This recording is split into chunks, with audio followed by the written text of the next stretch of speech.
So the oppositional culture, I have a quote that I'd like to read. It's, "As whites have historically pushed blacks into smaller and smaller areas, the blacks have concurrently rejected anything that is valued by the white culture as a form of rebellion and independence." So this is from authors Massey and Denton. They wrote a book called The American Apartheid.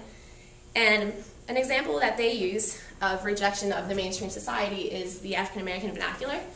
And in no way is this considered inferior to standard American English, but the only thing that it does is it puts young children at a distinct disadvantage when they go into school, where they grew up speaking this different vernacular, but in school they are instructed in American English, and it just automatically puts them at a distinct disadvantage.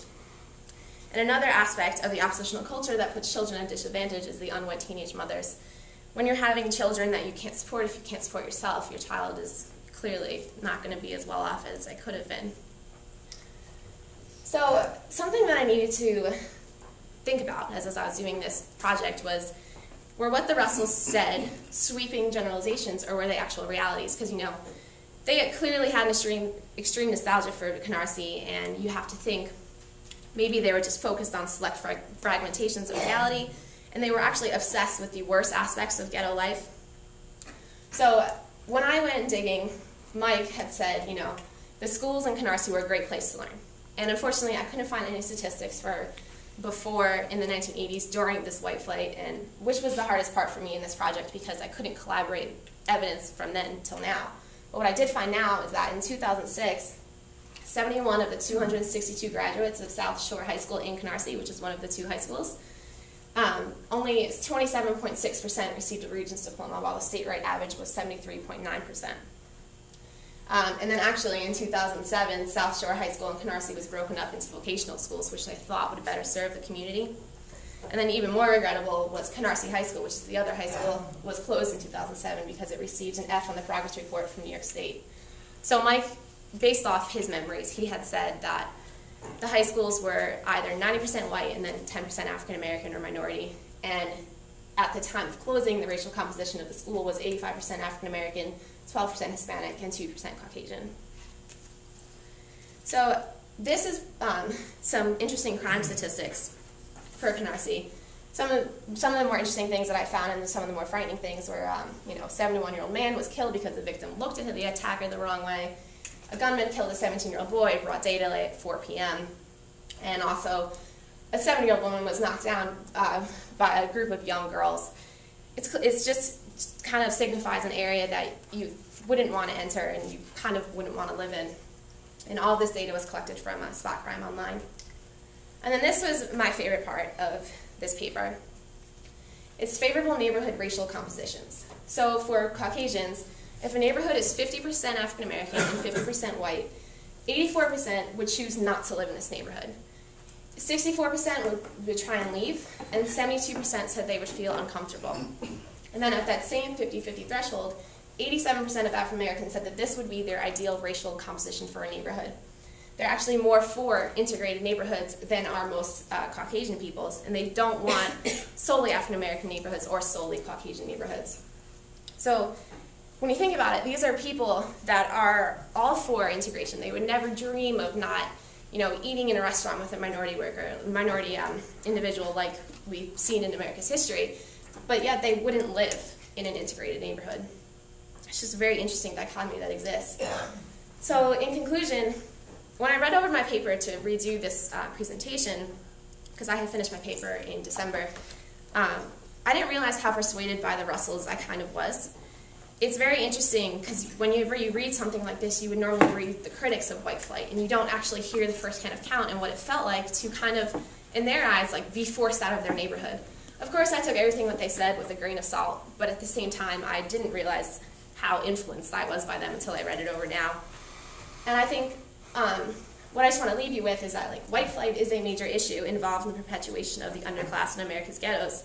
However, this issue will not be solved until other issues surrounding the oppositional culture are solved first.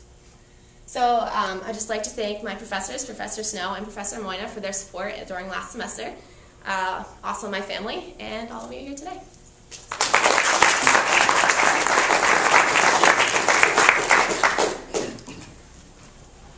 Questions? Yes, Dad. I'm so proud of the difficult topic you handled it. How do you fix it? I mean, what do you do? Having been born and raised in probably one of the most diverse neighborhoods of the world, yeah, how do we fix this problem? I think, like I had said at the end, it's a matter of resolving the tension between the oppositional culture and the mainstream society culture.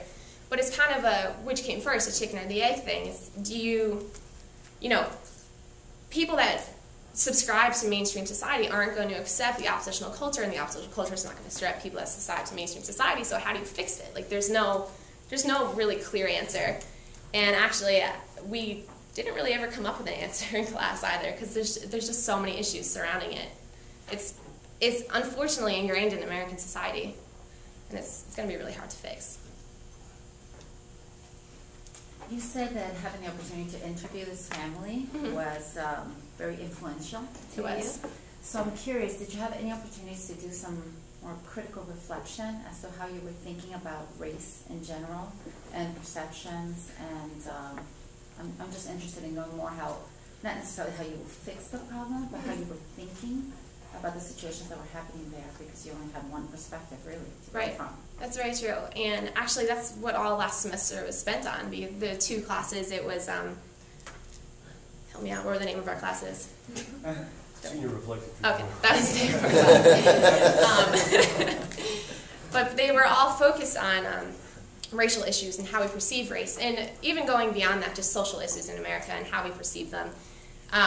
I actually remember Moina said something, she set out this idea, and your immediate reaction is, no, like, that's horrible, you can never do that. But then the great thing that I loved about this major is that it let you think. It actually kind of forced you to think beyond class. Like, you would leave class and you'd just still be contemplating these issues, because they are really big social issues in our society, and they do need to be solved. And so to answer your question, I would say from only having their first-hand account, what got me and persuaded me is that I've lived in the same house for 22 years, and I can't imagine being scared and like frightened of my neighborhood and wanting to move. I couldn't imagine feel like I was being forced out of my neighborhood.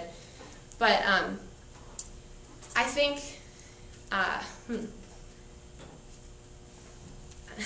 sorry. I think that just thinking about these issues in class and talking about them in a very intelligent manner is kind of the second perspective that we do, because we always kind of play devil's advocate with each other, and if one person says this, even if you believe it, you try and present the other side to them. So that's how I would say. Yeah, the second to last slide was very interesting. How large a sample size was that? When was it done, and in what area? That statistic was taken from the book American Apartheid by Massey and Denton, which I had quoted earlier. I believe the book was written in the 1990s, I want to say. And the sample size, if I remember correctly from my research, I believe it was about 500 individuals. And where they found these individuals, I don't know, unfortunately. That would be very interesting to figure out. So that's the great thing about this major, is that there's always something else that you can figure out. There's always this other issue, like something that he just brought up. While I don't know, it's something that I would love to find out. So. I think we have time for one more question. Okay. That you, because I live a neighbor over from Canarsie, and when I talk to people who live in Canarsie, they covet that. They're like, ooh, I don't live in a ghetto, I live in Canarsie. So the perception of the African Americans who live in that community is that this is the place to be, versus this ghetto, scary place. You know, they are like, ooh, I'm living in a nicer part of town because it's Canarsie. So did you ever get a chance to visit Canarsie in your process? I unfortunately did not, no. The daughter, Lisa, said that she would take me, but they were very biased themselves, and she said, you know, unless you want to be shot at, and I was like, okay. So, unfortunately, no, I didn't. Another thing that I would really love to explore. Thank you.